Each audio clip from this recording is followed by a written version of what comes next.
Previously on Fearless. Basically around the world, everybody knows Lubbock. In the cotton industry, everybody, you can go anywhere in the world, they know it.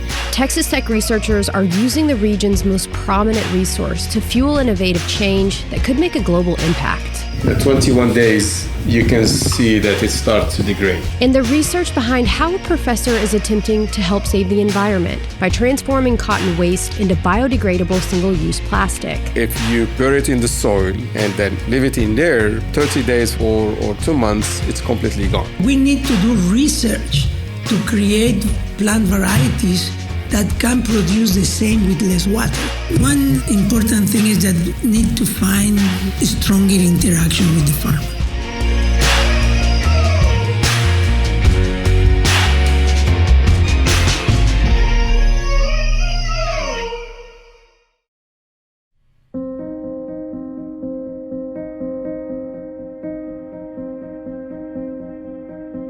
According to the Alzheimer's Association, it's estimated that more than 6 million Americans have dementia caused by Alzheimer's disease. Today, it's the 7th leading cause of death in the United States. It kills more seniors than breast and prostate cancer combined. The scope of this disease is vast, impacting not only the ones who suffer from it, but the family members who watch it take hold. Its impact is widespread, and it's something that's captured the personal and professional attention of a researcher on campus determined to find a cure. Vijay Hegde's lab is on the 4th floor of the Human Sciences building.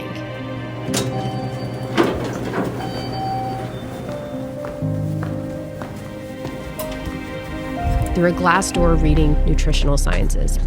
On this day, it's filled with students wearing lab coats and glasses, transferring a clear liquid from a long syringe-looking device into small test tubes lined on a reflective metal tabletop.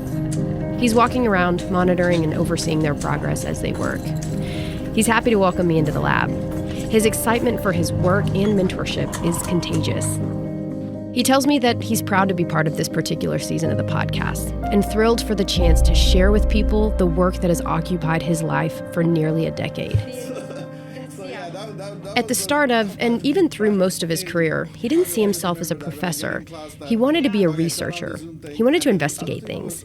And he did that for years, becoming connected with Texas Tech professor Nikhil Dhurandhar at one of the top nutritional sciences labs in the world, located in Baton Rouge, Louisiana. And then when Dr. Dhurandhar was offered a chair position here, I moved with him here.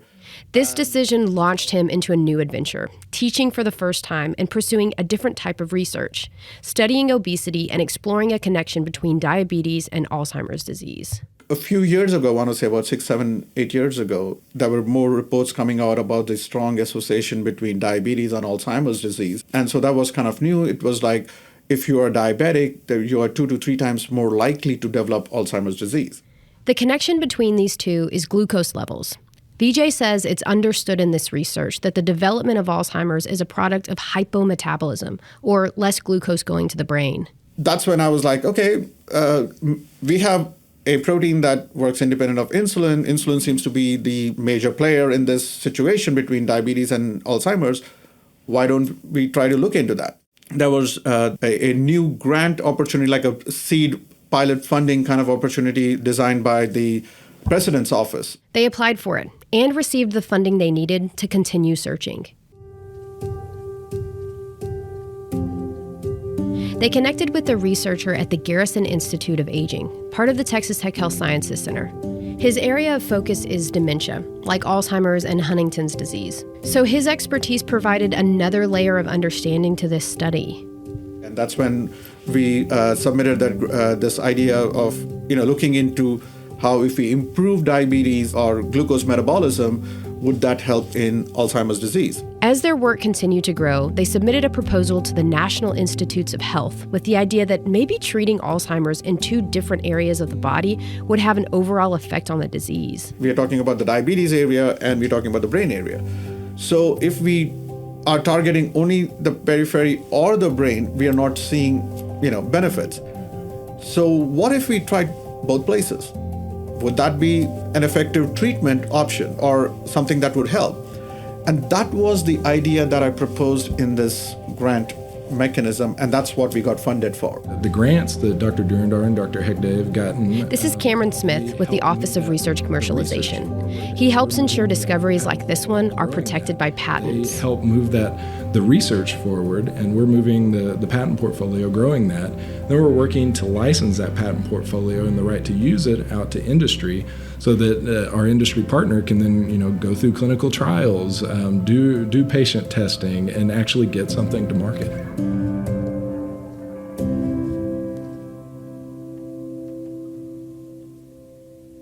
As Vijay and his research partners continue to pursue a cure for this disease, they're getting the help and protection they need from people like Cameron. It's his job to ensure that all intellectual property developed by these researchers can't be stolen or fabricated. I can't emphasize enough the potential impact of this research.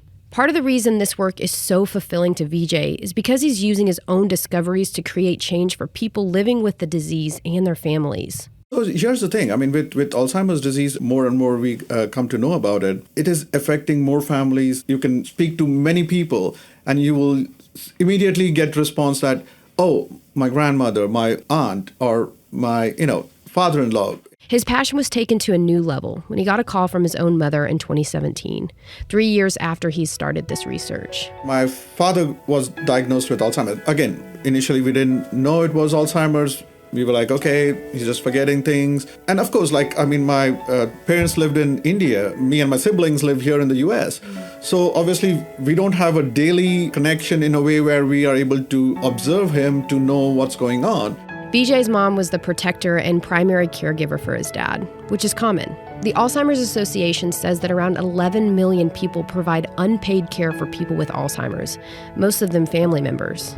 She wouldn't tell us all the details because, okay, we are all here thousands of miles away. She doesn't want to get us worried. So she didn't quite tell us until, things got really bad. And then, of course, we were seeing all of the patterns of that, Alzheimer's patients go through. Like you will see behavioral patterns that you've never seen from an individual like that. Families were shocked that, oh my God, my mom's acting like that, saying things that they've never heard coming out of their mom's mouth. That's how that disease affects people. He says that one day while his mom was asleep, his dad simply walked out of the house. He wandered around for a while. He returned with a story that he'd been invited to breakfast at his cousin's house. And God knows in which year that was, kind of thing. He passed away in 2018, and right before he passed away, I had a couple months before that, I had gone to see him because kind of knew that this would be it. So at that point, it was pretty much like he wasn't that person that I have known all these years. It was like he didn't even recognize me. It was sobering for him, but he returned to his work with a renewed sense of understanding and purpose. There are people in my own life who have or have had Alzheimer's. People in my family who've lost the ones they love to this slow fade of memory. I tell Vijay that I want to share what he's doing with people, that their progress deserves recognition, and he smiles. He says that it could help a lot of people, and it inspires me in that moment that his real motivation is the rest of us.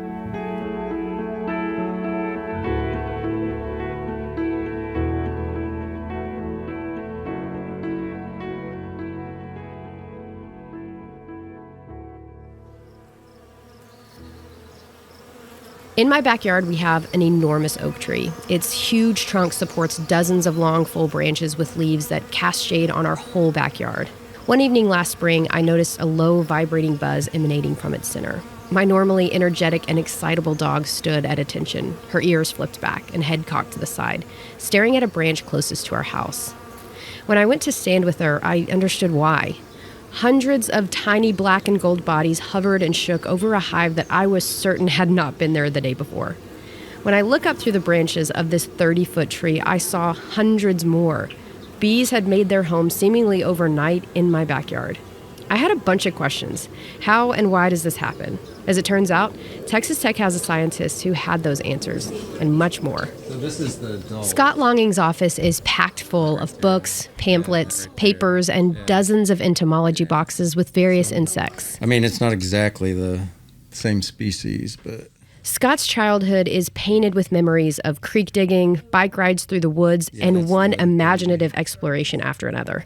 But by the time that he went to college, he had chosen a different path. I was actually a pre-dental major, rocking along on that track. I think I took the dental test and did all that. Anyway, my last year, I had an elective opportunity. I had a chance to have an elective course, and I didn't know what to take. He settled on entomology, and a passion for the study of insects began to take on a life of its own. And suddenly, dental school, well, that was off the table.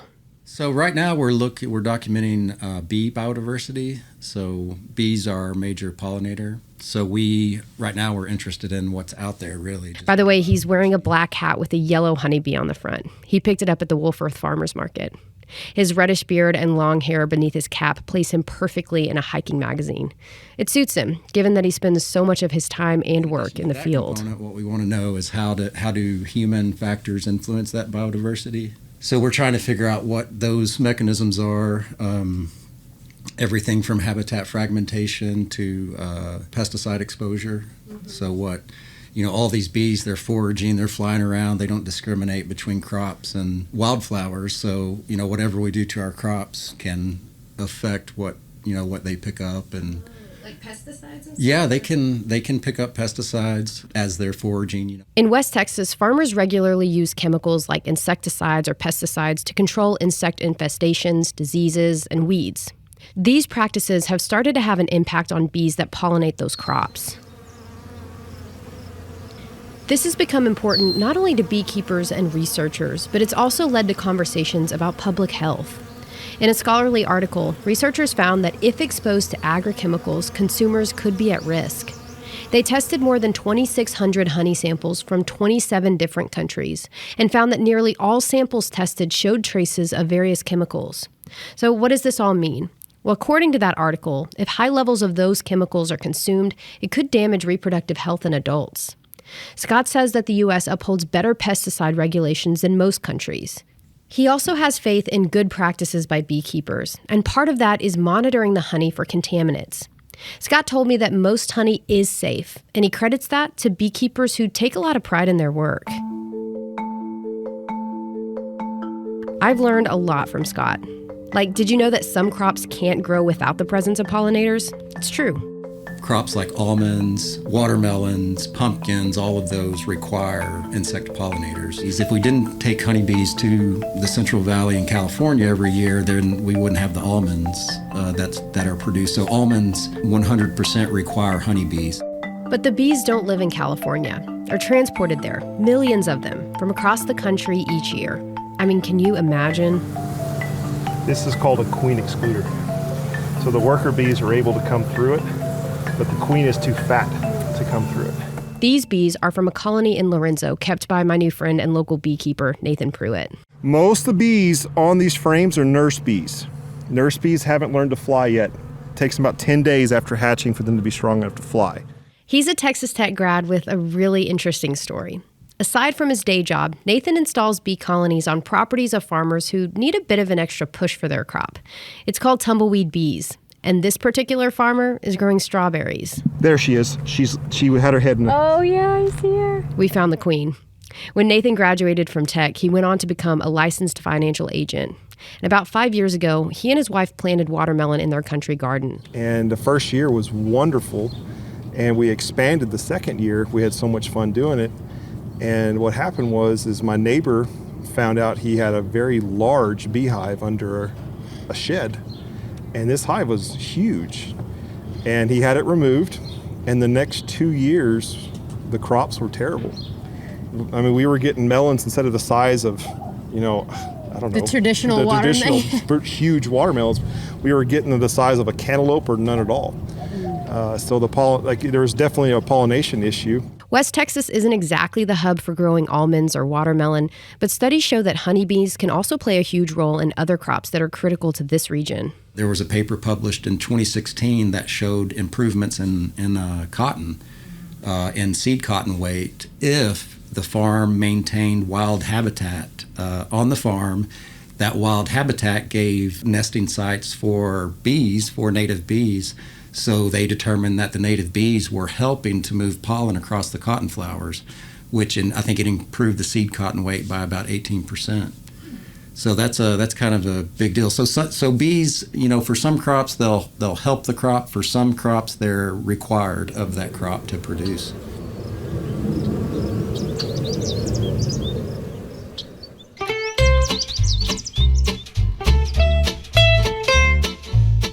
Did you know that Texas Tech has a Wine Marketing Research Institute? It's a program found in the College of Human Sciences, dedicated to strengthening the wine and grape industry in Texas.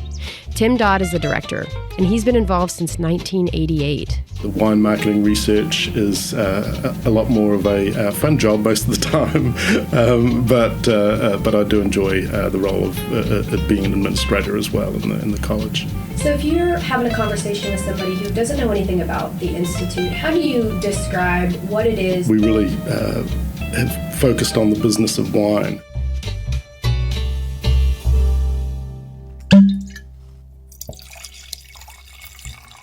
Originally from New Zealand, Tim did some work there before becoming the Dean of Human Sciences and the Director of the Institute. He says it's the constantly growing and evolving world of wine marketing that consumes him. It's really as I say, a very complex industry, which makes it very interesting for research, and so that's what we love about being involved in it and all the work we do. In the 80s, Tim says there was a push to begin developing wine in the state of Texas. It was the start of grape growing in rural areas, and wine production surfaced as a potential economic engine. I worked as a research assistant when they were just starting this program here within the College of Human Sciences to help work on the business aspect and the wine marketing research component within the university. And so I got involved there, and then, as I say, worked several decades now in the industry. Most wine grapes grown in Texas are from the High Plains, but a large part of wine production takes place in the Fredericksburg area, somewhere that has become a staple of wine culture. It's not just the wine that's attracting people. This city has lured in tourists, captivating them with an experience. It's the live music, the slow-paced vibe, and in the last few decades, I'm told it's become the second most visited wine tourism destination in the United States, behind Napa Valley. And I think our involvement with that really helped to recognize that wine was something that had so many benefits for the state in terms of being able to provide jobs, economic growth, taxation, and really gave sort of a new industry to the state of Texas. Tim is constantly wanting to learn more. As areas like Fredericksburg continue to grow, so does his interest. His primary areas of research include things related to tourism. Early on, really, it was a very basic questions like, who are the people visiting the wineries?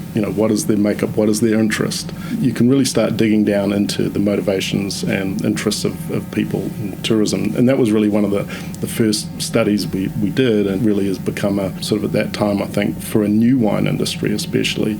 Some of Tim's research is connected to the Hill Country University Center, a Texas Tech campus designated to wine production. It's about a 6-hour drive to Fredericksburg from Lubbock, but I was happy to take that trip for this podcast.